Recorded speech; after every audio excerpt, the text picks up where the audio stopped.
क्या हाल है बेटा? सेकंड ईयर केमिस्ट्री ठीक ठाक हो? राज़ी बाजी हो? कैसी चल रही है आपकी पढ़ाई और कैसे चल रहे हैं आपके ज़िंदगी के बाकी मामलात चलाए रखें, लेकिन साथ में अल्लाह ताला से मदद भी मांगते रहें नमाज के ज़रिए, कुरान के ज़रिए और सब्र के ज़रिए। आपने एक आयत वो सुनी होगी, अस्तईनु बिस्सब्रि वस्सलात, कि नमाज और सब्र के ज़रिए मदद मांगो। अल्लाह ताला आपकी मदद करें। बाकी अच्छा बच्चों, लास्ट टाइम हमने क्या पढ़ लिया था? हमने जनाब अली कम्प्लेक्स कंपाउंड्स का नोमेनक्लेचर कर लिया था। कोई मुश्किल नहीं थी उसमें, सिर्फ यानी वो दिखने में ऐसा होगा कि जनाब 5-7 पॉइंट हैं और मुश्किल टर्मिनोलॉजी होगी और पता नहीं क्या होगा, लेकिन मैंने आपको बताया था उस दिन भी कि इंतहाई आसान है और आप अपने अल्फाज में लिख सकते हैं, उसमें कोई मसला नहीं है। यानी आपका कॉन्टेक्स्ट जो है ना वो ठीक होना चाहिए, जो मकसद है ना आपका बात का वो ठीक होना चाहिए। और बाकी इसका मतलब इसमें कोई प्रॉब्लम नहीं है। एग्ज़ाम्पल एक लें, इजी सी एग्ज़ाम्पल कोई लें और 1 या 2 एग्जांपल्स को जहन में रखें और उसको इस्तेमाल करें, हो जाएगा वो। फिर मैंने आपको एक्सरसाइज का क्वेश्चन नंबर 11 करने को कहा था। मुझे उम्मीद है कि आप बच्चों ने वो कर लिया होगा। जिनको इस नोमेनक्लेचर की समझ आ गई है वो भी कर लेंगे, उस एग्जांपल भी हो जाएगी। वो एक्चुअली समटाइम्स शॉर्ट क्वेश्चन में पूछ सकता है। शॉर्ट क्वेश्चन में कह सकता है कि जी आप फ़लाँ कंपाउंड का जो है, आपको एक कंपाउंड दे दे और कहीं इसका नाम बताएं, क्या बनेगा इसका नाम। तो इस हवाले से इसको ध्यान में रखें और ये एंट्री टेस्ट के हवाले से भी इम्पोर्टेंट बात हो सकती है। तो अगर फिर भी कोई मसला रहता है तो आप मुझे फ़ोन पे ऑब्वियसली कांटेक्ट कर सकते हैं, कॉल पे मुझे पूछ लें। अगर ज़्यादा बच्चे पूछ रहे होंगे या ज़्यादा बच्चों को भी मसला होगा तो फिर मैं करवा भी दूँगा। अभी मैं ख़ुद नहीं करवा रहा, वो इसलिए कि मुझे खुशी होगी अगर आप इसको खुद कर लें तो, और मुझे उम्मीद है आप कर भी लेंगे, आसान से ही है वो भी। ओके जी, नेक्स्ट बेटा हमने शुरू करना था अब geometry of complexes, page number 105। Geometry में कुछ हमने तफसील में नहीं जाना, इसकी ज्योमेट्री बड़ी डिटेल्ड है। आपको याद है आपने एक टॉपिक पढ़ा हुआ है फर्स्ट ईयर में और आप अब सेकेंड ईयर में भी दोबारा पढ़ेंगे उसको। वो टॉपिक क्या वाला? हाइब्रिडाइजेशन वाला। याद आया? हाइब्रिडाइजेशन का आपको याद हो तो आपने फर्स्ट ईयर में जो पढ़ा है वो आपने sp2 और sp3 हाइब्रिडाइजेशन पढ़ी है। आप सेकेंड ईयर में भी दोबारा पढ़ेंगे इसको 7 चैप्टर में। मैंने उस वक्त भी आपको ये कहा था बच्चों को कि आपके कोर्स में sp2 और sp3 हाइब्रिडाइजेशन है सिर्फ। इसका मतलब क्या है कि दीज ऑर्बिटल्स आर कंबाइनिंग। देखें ना, अगर s एंड 1p रिवाइंड, उसको जेन में ज़रा रिमाइंड करें, उसको दोहराएं ज़रा। क्या था? अगर 1s and 1p orbital are hybridizing, are overlapping, it will be sp hybridization. अगर 1s and 2p orbital are hybridizing, overlapping, they will form sp2 hybridization. इसी तरह s और p3, अगर p तीनों मिल जाएं और s तो sp3। तो मैंने उस वक्त बच्चों को बताया था कि इसमें समटाइम d ऑर्बिटल भी इन्वॉल्व होता है, d ऑर्बिटल भी इन्वॉल्व होता है। ये इसकी एग्जांपल्स हैं। हम बहुत डिटेल में नहीं जाना कैसे होता है, क्यों होता है, क्योंकि बुक में नहीं दिया हुआ उसने। सिर्फ यही टॉपिक है, ये जो नीचे 4 तस्वीरें बनी हुई हैं ना, बस यही टॉपिक है इसका ज्योमेट्री का। तो आप भी सिर्फ इतने रखें, इससे बाहर नहीं देगा। जो चीज़ें इसके अंदर दी हुई हैं इसने एग्जाम्पल के तौर पर, उनको करें, इनका प्रैक्टिस कर लें, इनकी हाइब्रिडाइजेशन याद कर लें। अल्लाह खैर सलाह। ठीक है, एक दफ़ा देख लेते हैं इसको। जैसे मिसाल के तौर पर सबसे पहले है MnCl4। इसका जनाब अली स्ट्रक्चर क्या है? मैंगनीज विल कम हेयर और Cl ऐसे, Cl और जनाब अली, बस इतनी सी बात। ये क्या बनी? ये हाइब्रिडाइजेशन क्या है? ये है sp3 सिंपल, जो आप CH4 की पढ़ते रहे हैं पहले, अल मशहूर मीथेन की। और फिर आपने डायमंड के स्ट्रक्चर में पढ़ी थी sp3 हाइब्रिडाइजेशन। इसका क्या मतलब है, 1s3p ऑर्बिटल उन्होंने ओवरलैप किया और ये sp3 हाइब्रिडाइजेशन हो गई और शेप क्या बनी इसकी, टेट्राहेड्रल बनी। अच्छा जी, नेक्स्ट देखें ज़रा, अगर हो कॉपर और 4 अमाइन हो, अब देखें ये डिफरेंट एक मामला थोड़ा सा बन जाएगा, डिपेंड करता है ना कि कौन से मेटल एटम है और वो किसके साथ मिल रहा है। अगर कॉपर और 4 अमाइन बने ना तो ये DsP2 हाइब्रिडाइजेशन बनाता है और इसका स्ट्रक्चर जो है ना प्लेनर हो जाता है। ये देखें NH3 NH3 NH3 NH3, ये हो यूँ प्लेनर स्ट्रक्चर हो जाता है ऐसे। जैसे एक सिंपल पेपर होता है, जैसे एक सिंपल प्लेन में पेपर होता है, ये स्ट्रक्चर प्लेन में नहीं होता, ये प्लेन में नहीं है, ये 3D स्ट्रक्चर है, लेकिन ये स्ट्रक्चर प्लेन में। अब इसमें हाइब्रिडाइजेशन क्या है, ये है DsP2। बस इसको याद कर लें, इसी तरह से याद कर लें, तफसील में जाने का फ़ायदा कोई नहीं। इतनी सी सिर्फ बात बता देता हूँ कि अभी इस केस में, बल्कि आप खुद जानते हैं अब तो, DsP2 का मतलब क्या होगा कि एक D ऑर्बिटल, एक S ऑर्बिटल और 2 P ऑर्बिटल इन्वॉल्व है, बस इतनी सी बात। ओके जी, नेक्स्ट देखें ज़रा, नेक्स्ट है जनाब अली PCl5, यहाँ पे बना दूँ, हाँ बन जाएगा। PCl5 में अब इसमें क्या होता है, अब इसकी हाइब्रिडाइजेशन ज़रा और मुख्तलिफ हो जाएगी। इसमें शेप क्या बनती है, फॉस्फोरस आ गया सेंटर में, Cl Cl Cl, फिर जनाब अली एक Cl जो है ना यहाँ पे और एक Cl यहाँ पे, यूं। ये देखें अब ये क्या बनी है, ट्राइगोन बनी एक, ट्राइगोनल। अब ट्राइगोनल के ऊपर और नीचे एक Cl लगा हुआ है, यूं ऐसे। ये चीज़ अगर आप गौर करें तो ये एक किस्म की एक पिरामिड नहीं बन रही। ये देखें, जैसे मिसाल के तौर पे ये प्लेन है, ये एज्यूम करें इसको, ये ट्राइगोन है, ठीक है, 3 कोने इसके एज्यूम करें। ट्राइगोन जो है ना ये प्लेन में होती है, ट्राइगोन प्लेन में होती है, ये प्लेन के ऊपर ऐसे और प्लेन के यहाँ पे नीचे, यानी कि अगर मैं दोनों मार्कर इस्तेमाल करूँ तो ऐसे। आपने इसको क्या अज्यूम करना है, ये 4 कोने हैं लेकिन आप अज्यूम करने हैं समझने के लिए 3 कोने, तो इस ये बन गई ट्राइगोनल बाय पिरामिडल। अब ये एक पिरामिड ऊपर है और एक पिरामिड नीचे है, यूं ट्राइगोनल बाय पिरामिडल।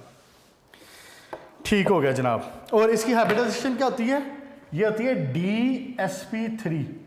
सिंपल सी बात है, अब तो मैं जो लिखूंगा आपको समझ आ जाएगा। इसका मतलब एक D ऑर्बिटल इन्वॉल्व हुआ, एक S ऑर्बिटल इन्वॉल्व हुआ, 3 P हुए, DsP3 3 और 1 4 और 1 5, 3 2 5। DsP2 2 1 और 1 4, 1 2 3 4। sp3 3 और 1 4 4। क्लियर जी? ओके, लास्ट देखें अब। लास्ट है जनाब अली कॉपर का कंपाउंड है, सॉरी कोबाल्ट का कंपाउंड है और है किसके साथ, हेक्सामाइन। देखें जी, ये क्या बनाएगा, अमाइन हेक्सा, कोबाल्ट का। इस केस में क्या होगा, कोबाल्ट एक आ गया इधर, 1 2 3 4 अमाइन आ गए इधर,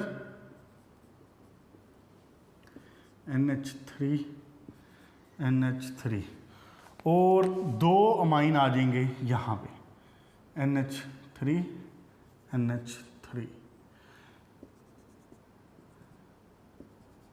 ये देखें, ये शेप एन यही चीज़ बनेगी। ये आप इसको स्क्वायर कंसीडर करें, ये थोड़ा रेक्टेंगुलर है, आप इसको स्क्वायर कंसीडर करें तो ये स्क्वायर जनाब एक ऊपर एक यूं नीचे, और ये बन गई इसकी शेप, ऑक्टाहेड्रल शेप बनेगी इसकी। क्या, 1 1 2 3 4, 4 कोने ये, 1 2 3 4 ये, 4 अमोनिया ये, 1 अमोनिया ऊपर यहाँ पे और 1 अमोनिया यहाँ पे नीचे। ये बन गई स्क्वायर बाय पिरामिडल भी कह सकते हैं इसको, स्क्वायर। ये देखिए जैसे इसको मैंने ट्राइगोनल बायपिरामिडल कहा था। इसी तरह ये भी होता है, लेकिन इसकी जो ज्योमेट्री बनती है उसको ऑक्टाहेड्रल बोलते हैं। इसके 8 चेहरे बनेंगे। ऑक्टाहेड्रल का मतलब 8 चेहरे, 4 ऊपर बनेंगे और 4 ही नीचे, ऑक्टाहेड्रल। और ये हाइब्रिडाइजेशन हो जाएगी sp3d2, 2 और 1 3 5, 5 और 1 6, 1 2 3 4 5 6, sp3d2। बस जितनी एग्जाम्पल्स बुक में दी हैं इसको इतना ही याद रखें, प्रैक्टिस एक बार कर लें स्ट्रक्चर बनाने की, शॉर्ट क्वेश्चन में पूछ ले बस, और इसके अलावा हमने कुछ नहीं पढ़ना। यहाँ पे आपके जो कम्प्लेक्सेस का खेल है सारा ये ख़त्म। बस कम्प्लेक्सेस हमने इतने ही डिस्कस करने थे 2 पेजेस में ही। हमने देखा कि कम्प्लेक्सेस की जो बेसिक्स हैं, टर्मिनोलॉजीज़ हैं वो क्या हैं, जिसमें सेंट्रल मेटल आयन आ गया, फिर लिगेंड आ गए, बाइडेंटेट, ट्राइडेंटेट, पॉलीडेंटेट, वो बात हो गई। उसके बाद कोऑर्डिनेशन स्फीयर क्या होता है, फिर जनाब अली आपका क्या नाम है इसका, कोऑर्डिनेशन नंबर क्या होता है, ये सारी चीज़ें आ गई। फिर चिलेट्स की बात होगी, नोमेनक्लेचर का जो तरीका है, जो रूल्स हैं वो देख लिए, एक्सरसाइज का क्वेश्चन देख लिया। यहाँ पे आपका कम्प्लेक्सेस का जो मामला ख़त्म, बस आगे कम्प्लेक्सेस नहीं इस्तेमाल होने। आगे हमने अब शुरू करनी है मेटलर्जी। पेज नंबर 106 पे तशरीफ़ लाएँ और अब हम डिस्कस करेंगे आयरन और स्टील को। मैंने आपको चैप्टर के शुरू में बताया था कि मेनली इसमें आयरन डिस्कस होना है और कुछ आगे जाके क्रोमेट वगैरह डिस्कस होंगे, बस यहाँ चैप्टर ख़त्म हो जाएगा। अब हम आयरन की मेटलर्जी पढ़ेंगे सबसे पहले आयरन की मेटलर्जी, और उसके बाद यानी आयरन से रॉट आयरन तैयार करना वो कैसे होता है। फिर उसके बाद अगर आयरन का मिक्सचर बना लिया जाए कार्बन के साथ तो हम उसको कहते हैं स्टील। क्या कहते हैं? स्टील। तो स्टील को तैयार करने के भी 2 तरीके हैं, फिर हम वो देखेंगे। पेज नंबर 106 पे सबसे पहले, अच्छा पहले तो एक चीज़ मार्क करें, क्या पहली 2-3 जो लाइंस हैं आयरन की ओर्स, आयरन की 3 ओर्स हैं, मार्क करें इसको। सबसे पहले मैग्नेटाइट Fe3O4, हेमाटाइट Fe2O3, और उसके बाद है लिमोनाइट Fe2O3, 2 वाटर मॉलिक्यूल। ये 3 और इसने बोर्ड में शॉर्ट क्वेश्चन में पूछी हुई है। क्या होगी? एक सबसे पहले मैग्नेटाइट Fe3O4, हेमाटाइट Fe2O3, और उसके बाद लिमोनाइट, और उसमें आ जाएगा Fe2O3, 2 वाटर मॉलिक्यूल। क्लियर जी? अब हम आते हैं कमर्शियल फॉर्म ऑफ आयरन पे, और बल्कि 1 मिनट इसको भी मार्क करें कमर्शियल फॉर्म ऑफ आयरन में 3 पॉइंट्स हैं, मार्क कर लें, फिर इसको डिस्कस करते हैं। ये भी शॉर्ट क्वेश्चन में पूछा हुआ उसने कहा है कि जी कमर्शियल फॉर्म ऑफ आयरन बताएं, तो आप इसमें सिर्फ ये बताएंगे जो इसके नाम है और आगे जो मैं परसेंटेजेस बताऊंगा, ये बस 3 क्या है? कमर्शियल फॉर्म ऑफ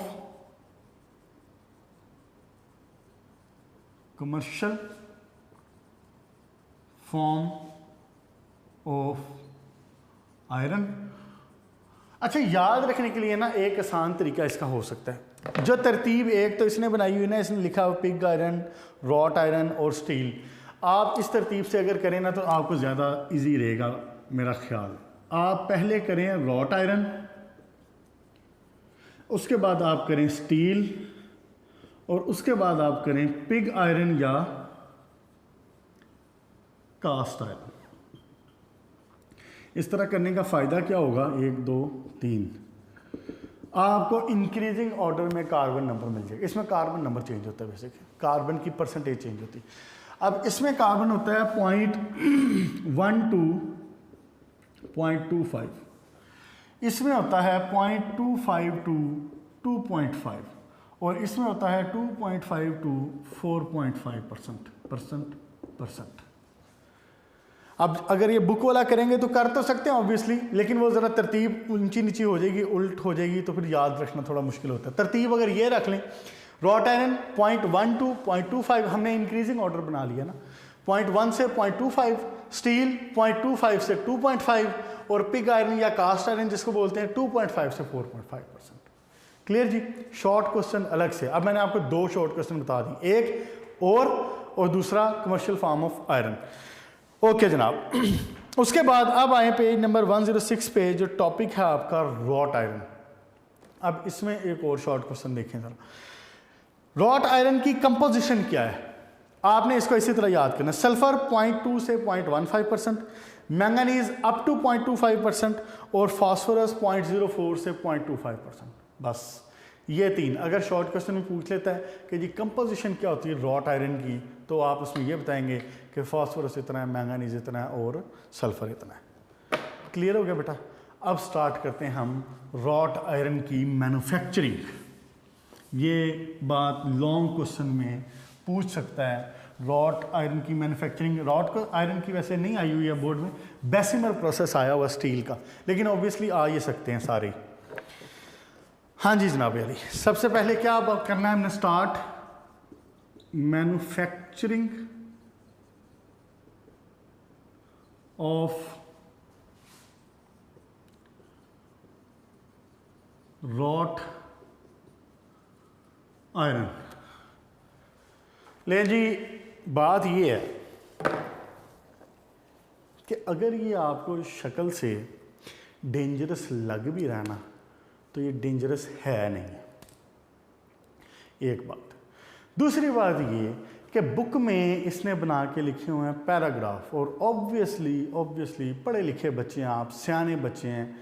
अब आपको पता है कि आप, बल्कि मेरी बात सुने, ये जो आपने टेस्ट भी दिए हैं पीछे, मैंने उन टेस्टों में भी देखा हुआ है कि बहुत सारे बच्चों ने इतनी बार कहने के बावजूद, बेशुमार बच्चों ने ठीक भी किया, हेडिंग्स बनाई हैं, पॉइंट्स लिखे हैं, यानी आप समझ लें कि 90% से भी ज़्यादा बच्चों ने लिखे हैं, पॉइंट्स भी बनाए, हेडिंग्स भी बनाई, लेकिन कुछ बच्चों ने अभी भी ये मिस्टेक की हुई थी। जैसा कि वो क्वेश्चन मैंने आपको दिया हुआ था, कौन सा था, हाइड्राइड्स वाला, आई गेस हाइड्राइड्स वाला, फिर ऑक्सीडेशन स्टेट वाला। तो ये जो चैप्टर 1 का आपका टेस्ट हुए थे, तो उसमें बच्चों ने लिखा हुआ था, कुछ बच्चों ने उसमें पैराग्राफ की सूरत में। बच्चों नहीं ऐसा करना, पैराग्राफ की फॉर्म में नहीं लिखना, या हेडिंग्स बनाएं या पॉइंट्स बनाएं। क्लियर होगी बात? इसको भी इसी तरह करना है, इसके भी पॉइंट्स बनाएं, हेडिंग्स में बात करें, ईजी हो जाएगा। डायग्राम बनाता हूँ। सबसे पहले डायग्राम की प्रैक्टिस ऑब्वियसली आपने करनी है। अगर इस तरह का लॉन्ग क्वेश्चन आता है तो 1 नंबर डायग्राम का होता है, आपने डायग्राम जरूर बनानी, इंतहाई आसान है डायग्राम। देखें जरा, ये देखें जनाब, यूं करने के बाद यहां पे इसका आ जाएगा एग्जिट, इधर से एंट्री इसमें, और उसके बाद ये हो गया एग्जिट।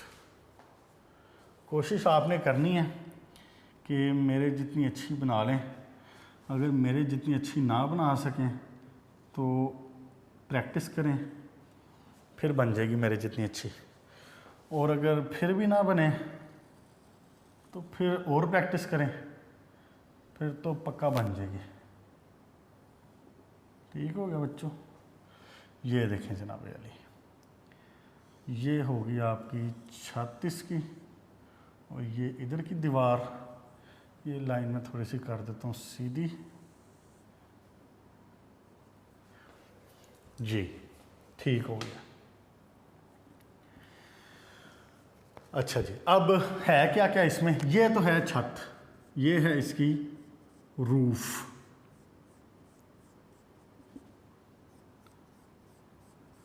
ये है इसकी नीचे की बेस,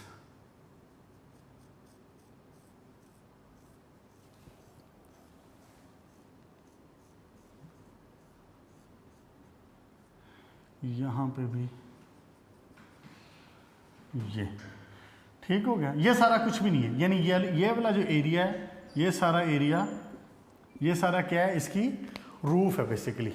यानी एक ये इसकी छत होगी, है रूफ, ये होगी इसकी रूफ, यहाँ से हो जाएगा हॉट गैसेस का एग्जिट, यहाँ पे हम डालेंगे इसके अंदर चार्ज का मतलब जो कि मटेरियल डालेंगे जिससे हमने बनाना है रॉट आयरन। ये हो गया चार्ज, ब्लू में मैंने शो कर दिया है, लिक्विड हो जाता है जब गर्म होता है तो ऑब्वियसली मेल्ट हो जाता है। ये जो जनाब अली ये लाइन है ना, ये ज़रा इंपॉर्टेंट लाइन है, ये वाली जिसको मैं हाईलाइट कर रहा हूँ, ये वाला पोर्शन, ये है हीमाटाइट की लाइनिंग।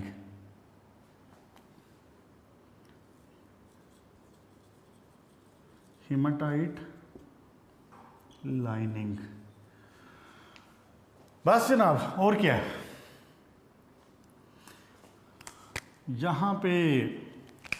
यहाँ से आप हॉट एयर का या एयर का आप कह लेंगे इनलेट आ जाएगा, और बस इतनी सी बात है। यहाँ पे एक डोर सा बनाया हुआ उसने, मैं बताता हूँ कि इसका मकसद क्या है, आप फिलहाल लिख लें। ये क्या है? डोर। हाँ जी, कुछ रह तो नहीं गया।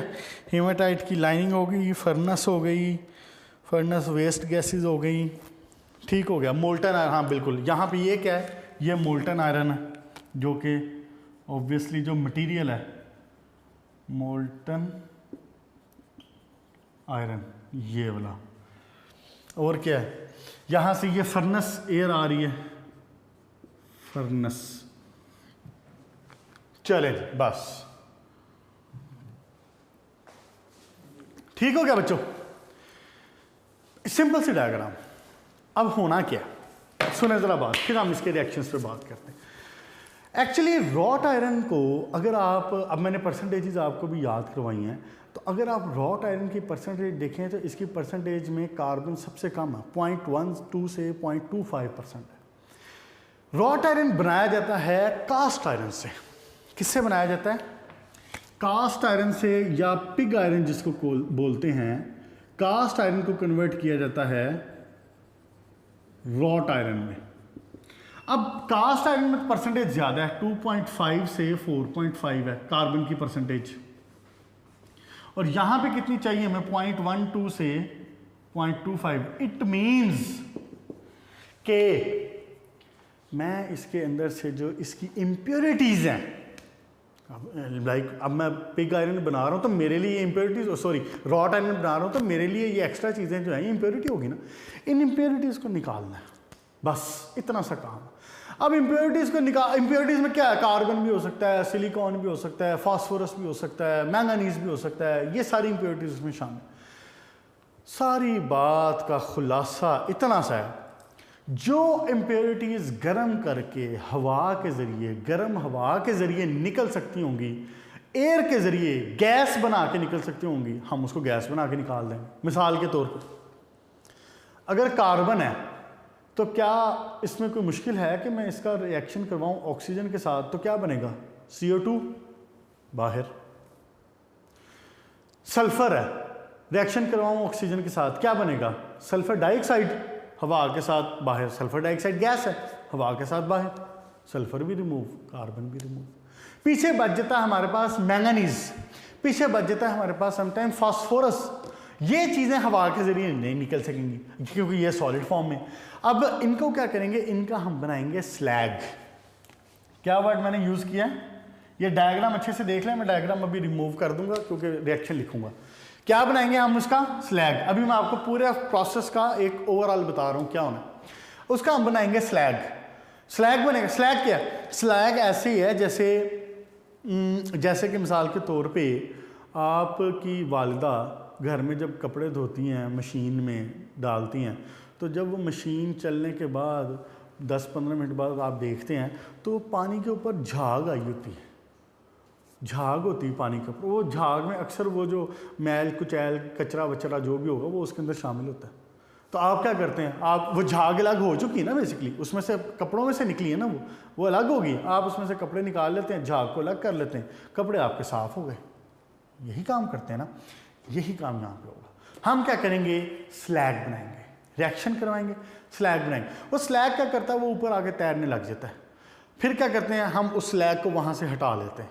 थोड़ी देर बाद मजीद स्लैग ऊपर आ जाता है, उस स्लैग को भी हटा लिया जाता है। थोड़ी देर बाद मजीद स्लैग आ जाता है, उसको भी हटा लिया जाता है। आखिरकार आना ख़त्म हो जाता है और हम उसके एनालिसिस करते हैं। अगर परसेंटेज हमारी मर्ज़ी के मुताबिक आ चुकी है तो रिएक्शन ख़त्म। बस इतनी सी बात। मुश्किल है कोई इसमें? देखें प्रोसेस अब होना क्या। यही काम अगले दोनों में भी होना है।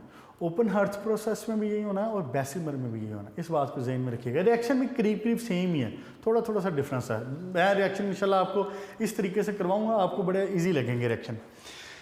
देखें जनाब, ये एक हमने एक काइंड ऑफ आप समझ लें कि ये रूम है और इस रूम के अंदर एक हमने तालाब सा बना लिया है। इस तालाब की जो लाइनिंग है ना, नीचे वाली ये जो लाइनिंग है, जैसे आपका फ्लोर है, तो इसकी जो लाइनिंग है ये हीमाटाइट की लाइनिंग है। हीमाटाइट क्या है? Fe2O3। ये लाइनिंग हमने इसके अंदर ला के कास्ट आयरन डाल दिया, मटेरियल ला के चार्ज बोलते हैं ना इसको, पहले जिक्र हो चुका, ला के इसको चार्ज को डाला। यहाँ जनाब वाली पीछे लगी होती है फर्नेस, फर्नेस से आ रही थी गर्म हवा। गर्म हवा जब इसके अंदर एंटर होगी तो रास्ता क्या क्या है? ये रास्ता ना, हवा इधर से इधर आएगी, इधर से इधर आएगी। जब यहाँ पे आएगी, थोड़ी देर के लिए ये ज़रा रेज करता हूँ, मैं आपको बताता हूँ। ये देखें, जब यहाँ पे आएगी तो हवा क्या करेगी? ऊपर की छत देख रहे हैं आप, टेढ़ी बनाई हुई है। छत सीधी नहीं है जैसे नॉर्मल हमारी छतें, छत को यूं बनाया गया। इसका मकसद क्या है कि ज़्यादा से ज़्यादा हवा आके मटेरियल के साथ टच हो। कैसे होगी? देखो, यहाँ से हवा आई है, ऊपर दीवार के साथ लगेगी, क्या होगा? यूं नीचे आएगी, फिर दोबारा ऊपर लगेगी, फिर नीचे आएगी, फिर लगेगी नीचे आएगी, फिर लगेगी नीचे आएगी। छत को यूं टिल्ट फॉर्म में झुका हुआ बनाने का ये मकसद है। जैसे ये कमरा है, ये इसके अंदर आपने जनाब लाइनिंग लगाई है, कास्ट आयरन डाल दिया है। आप छत को इमेजिन कर लें कि छत थोड़ी सी टेढ़ी है यूँ। अब एक तरफ से गर्म हवा कमरे में आ रही है, वो आके बार बार छत को टकराएगी और ये एक किस्म का वो साइकिल सा बन जाएगा। इस तरह करने का फ़ायदा हमें ये होता है कि हवा, गर्म हवा जो है, हमारी एनर्जी जो है वो ज़ाया नहीं होती बार बार। ये देखें ना, छत जब यूँ टेढ़ी है ऐसे, तो हवा काइंड ऑफ एक किस्म का सर्कल सा बन जाएगा ना, वो यूँ बार बार टकराएगी, तो जितनी भी उसकी स्पेसिफिक हीट कैपेसिटी है हम उसको इस्तेमाल कर सकेंगे। ऐसे ही इस फर्नेस को एक ख़ास नाम दिया जाता है। देखो आप, इसकी छतें भी गर्म हो रही हैं, इसकी दीवारें भी गर्म हो रही हैं, गर्म हवा हर जगह पे लग रही है। आखिरकार यहाँ से वेस्ट होके वो फिर बाहर हो जाएगी, हॉट गैसेस या वेस्ट गैसेस कह लें इसको। यहाँ से फिर गर्म हवा बाहर निकल जाएगी। तो आप ये देखें कि इसकी हर जगह की जो दीवारें हैं और छतें हैं, हर चीज़ गर्म हो रही है। ऐसा तो नहीं है ना, आपने सिर्फ जैसे आप घर में एक देगची में चाय बनाते हैं तो देगची को सिर्फ नीचे से उसको गर्म हवा दे रहे होते हैं, सॉरी आग दे रहे होते हैं। लेकिन इस केस में क्या हो रहा है, आप इसको गर्म हवा के जरिए हर तरफ से हीट अप कर रहे हैं। इस तरह की फर्नेस को कहते हैं रिवर्बरेटरी फर्नेस। रिवर्बरेटरी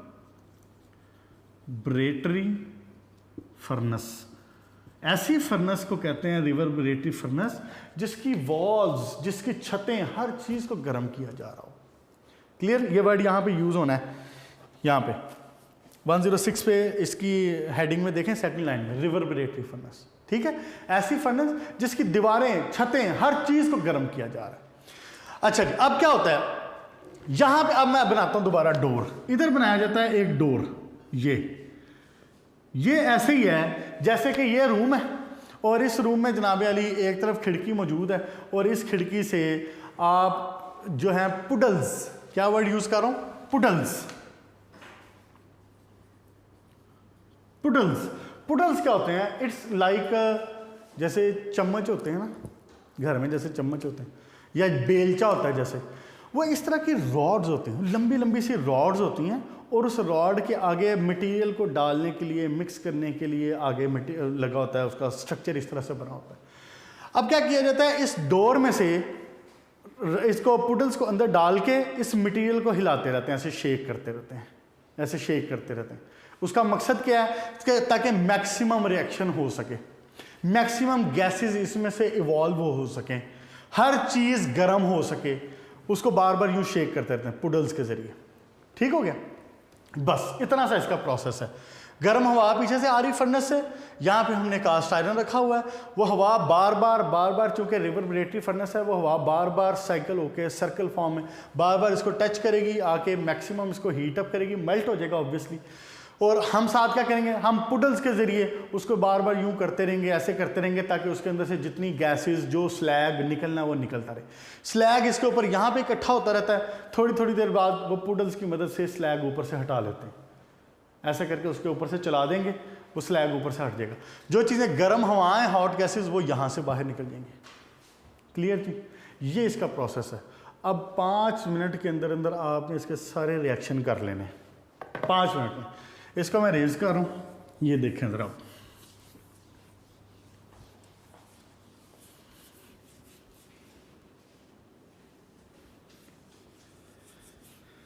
अच्छा, बुक में उसने वो रिएक्शंस को सबको ना अलग से लिखा हुआ है। मैं आपको थोड़ा सा उसका एक फ्लो शीट सी बना के बताता हूँ। आपने जब पेपर में लिखना होता है ना, तो आपने भी अलग लिखना होता है। फ्लो शीट का फ़ायदा ये होता है कि आपको रिएक्शन याद रखने में आसानी रहेगी। लेकिन जब आप पेपर में लिखेंगे तो आप इकट्ठे नहीं लिखेंगे, आप उसको ऐसे ही अलग लिखेंगे जैसे बुक में लिखे हुए हैं, पेज नंबर 106 के ऊपर जो लिखे हुए हैं आपके। ठीक है जी, देखें ज़रा। सबसे पहले Fe2O3 क्या करता है? Fe2O3 यूज़ किया था ना लाइनिंग में, उसकी बेस की लाइनिंग में, हेमाटाइट की लाइनिंग लगाई थी, उसमें यूज़ किया था। इसके रिएक्शन है जनाब 3, एक कार्बन के साथ, दूसरा फास्फोरस के साथ, और सिलिका के साथ। सल्फर के साथ। 3 रिएक्शन Fe2O3 के। सबसे पहले 3 रिएक्शन किसके साथ? कार्बन के साथ, सिलिका के साथ, सल्फर के साथ। जब कार्बन के साथ रिएक्शन करता है तो क्या बनाएगा? आयरन और साथ में कार्बन का ऑक्साइड। सिलिका के साथ रिएक्शन करेगा, क्या बनाएगा? आयरन साथ में सिलिकॉन का ऑक्साइड। इसके साथ रिएक्शन करेगा, क्या बनेगा? आयरन साथ में सल्फर का ऑक्साइड। 3 रिएक्शन हो गए हैं आपके। देखें जरा पेज नंबर 106 पे जो शुरू के 3 रिएक्शन है वो हो गए। हो क्या रहा है? Fe2O3 का रिएक्शन कार्बन के साथ आयरन और कार्बन मोनोऑक्साइड बनेगा।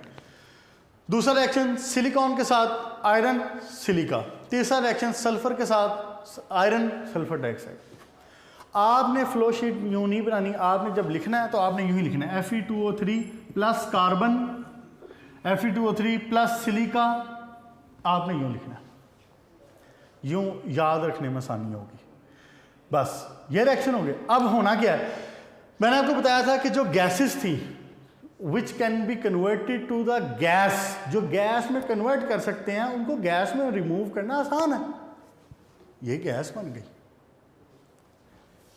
बन गई, लेकिन ये सॉलिड है। जो गैस है वो हवा के साथ, एयर के साथ, गैस के साथ हॉट गैसेस निकल गई, बाहर निकल गई। पीछे जो सॉलिड है, अब इसके साथ क्या सलूक होना है? नेक्स्ट रिएक्शन देखें जरा। ऑक्सीजन के साथ रिएक्शन। ऑक्सीजन जब मैंगानीज जो इसके अंदर मौजूद होगा, इंप्योरिटी है ना, मैंगानीज हो गए, कार्बन, सल्फर, फास्फोरस, सारी इंप्योरिटीज है। मैंगानीज के साथ रिएक्शन करेगा तो यह बनाता है मैंगानीज ऑक्साइड। ये मैंगानीज ऑक्साइड जो बना है, ये इसी के अंदर मौजूद सिलिका के साथ रिएक्शन करेगा और ये बना देगा मैंगानीज सिलिकेट। मुश्किल है कोई इसमें? क्या हुआ है? ऑक्सीजन ने रिएक्शन किया। ऑक्सीजन कौन प्रोवाइड करता है? ऑक्सीजन हेमाटाइट प्रोवाइड करता है। Fe2O3 ऑक्सीजन प्रोवाइड करता है। ऑक्सीजन ने रिएक्शन किया मैंगानीज के साथ, कन्वर्टेड टू मैंगानीज ऑक्साइड। ये मैंगानीज ऑक्साइड इसी सिलिका के साथ जो इसी रिएक्शन में यहां पे प्रोड्यूस हुई थी, इसके साथ रिएक्शन करके मैंगानीज सिलिकेट। क्लियर जी? नेक्स्ट रिएक्शन देखें। अब इसके रिएक्शन में 3 रिएक्शन हो गए हैं, एक, दूसरा ये वाला, और तीसरा मैंगानीज सिलिकेट का बनना। ये जो मैंगानीज सिलिकेट बना ना, ये स्लैग है, नेक्स्ट देखें रिएक्शन। ऑक्सीजन का रिएक्शन होता है जनाब वाली फास्फोरस के साथ, क्या बनाएगा? P2O5। ये जो P2O5 बना है, ये Fe2O3 के साथ रिएक्शन करके ये बना देता है आयरन फॉस्फेट, FePO4। इसको आयरन फॉस्फेट कह लेते हैं या फेरिक फॉस्फेट कह लेते हैं, बात एक ही। बुक में उसने नाम नहीं लिखा हुआ, इंफॉर्मेशन के लिए लिखना है तो लिख लें। क्या? Ferric phosphate. और ये भी स्लैग है। कोई मसला बाकी है? अब कुछ मसाइल थे, कार्बन, सल्फर वगैरह, वो हमने ऑक्साइड बना के निकलवा दिए। जो चीज़ें गैस बन के नहीं निकली थी उनको हमने स्लैग में कन्वर्ट कर दिया। ये स्लैग वही स्लैग है जो बार बार ऊपर आएगा लेयर के और हम पुडल्स को यूज़ करके उसको हटा लेंगे। ये भी स्लैग बन गया, ये भी स्लैग बन गया। पीछे हमें मिला क्या? Pure iron. ये जब इसकी परसेंटेज कम होती जाएगी रिएक्शन को स्टॉप कर देंगे। थोड़ी थोड़ी देर बाद पुडल्स के ज़रिए चेक करके उसको सैंपल ले लेते हैं। अच्छा, जैसे जैसे इसमें से इम्प्योरिटीज़ कम होती जाए ना तो इसका मेल्टिंग पॉइंट बढ़ता जाता है। शुरू में cast iron will be liquid, लेकिन आहिस्ता आहिस्ता it will be converted to semi solid. वो सेमी सॉलिड में कन्वर्ट क्यों हो रहा है? क्योंकि उसमें से इम्प्योरिटीज़ निकल रही। इम्प्योरिटीज़ निकलती हैं तो मेल्टिंग पॉइंट बढ़ जाता है। फर्स्ट ईयर में पढ़ा हुआ आपने, क्लियर जी। उसके बाद हम क्या करते हैं? पुडल्स को यूज़ करते हैं और उसमें से मटेरियल निकाल के उसको सांचों में भर लेते हैं। जो स्ट्रक्चर बनाए होते हैं इस मकसद के लिए उसमें भर लेते हैं। पेज नंबर 107 के ऊपर तक जो पहला पैराग्राफ है, यहाँ तक रॉट आयरन का काम मुकम्मल। कोई इसमें मुश्किल है? इस तरह फ्लो में बनाने का फ़ायदा ये है कि याद करना आसान हो जाएगा, लेकिन जब आप बुक पे लिखेंगे, पेपर में लिखेंगे तो हर रिएक्शन को अलग अलग लाइन में लिखना है। वहाँ पे फ्लो शीट नहीं बनानी, वहाँ पे ऐसे ही लिखना है जैसे बुक में लिखा हुआ। क्लियर जी। 2 मिनट में अगर हम रिवाइज करें कि क्या पढ़ा है, तो हमने ये पढ़ा है कि रॉट आयरन बेसिकली इसकी मैन्युफैक्चरिंग हम करते हैं कास्ट आयरन से। इसके लिए जो फर्नेस यूज़ की जाती है that is reverberatory furnace. Reverberatory furnace का क्या मतलब है? ऐसी फर्नेस जिसकी दीवारें, जिसकी छतें, सारा कुछ गर्म किया जा रहा है। हमने एक हीमाटाइट की लाइनिंग लगाई, कास्ट आयरन का जो चार्ज था, मटेरियल था, माल था, वो माल उसके अंदर ला के रखा। पीछे से फर्नेस चलाई है, फर्नेस से गर्म हवा आ रही है। वो हवा बार बार यूँ सर्कल बना के, चूँकि छत नीची है ना, छत नीची है, वो बार बार सर्कल बना के उसको टच करती रहेगी, उसको गर्म करेगी, उसको मेल्ट करेगी। मेल्ट होने से क्या होगा? अब उसके अंदर ऑक्सीजन तो है, तो ऑक्सीजन की वजह से जो रिएक्शन होंगे वो ये हैं। उससे पहले जो हीमाटाइट के साथ रिएक्शन है, कार्बन के साथ conversion, carbon oxide, sulphur oxide, silica oxide, pure iron, pure iron, pure iron. जो गैसेज हैं वो गैसेज फॉर्म में निकल गई। ऑक्सीजन के साथ reaction manganese, manganese oxide, it will consume this one silica, जो सिलिका इसी के अंदर बनी थी, it will be converted to manganese silicate, slag. Iron phosphorus के साथ P2O5 फर्दर Fe2O3 के साथ रिएक्शन करके आयरन फॉस्फेट या फेरस फॉस्फेट बना देगा। क्या ये? स्लैग। स्लैग को पुडल से रिमूव कर देंगे, झाग आ जाएगी ऊपर, ऊपर से रिमूव, गैसेस के साथ रिमूव। अल्लाह अल्लाह खैर सला। रॉट आयरन जो बना उसको सांचों में लेके उसको इंडस्ट्री में भेज दिया जाता है। क्लियर जी बेटा? इसको अच्छे तरीके से अब याद कर लें, रिएक्शंस को ज़रूर याद कर लें। इसी तरह के रिएक्शंस आगे दोनों इस्तेमाल हो जाने हैं, कोई बहुत फ़र्क नहीं है उसके अंदर। इसको तैयारी कर लें ठीक से। और पीछे भी छोटा सा हमने जो टॉपिक पढ़ा था ज्योमेट्री वाला, उसको भी एक नज़र देख लीजिएगा, शॉर्ट क्वेश्चन में पूछ सकते हैं उसका। अब मुझे दें इजाज़त, अपना ख्याल रखिएगा, गुड लक।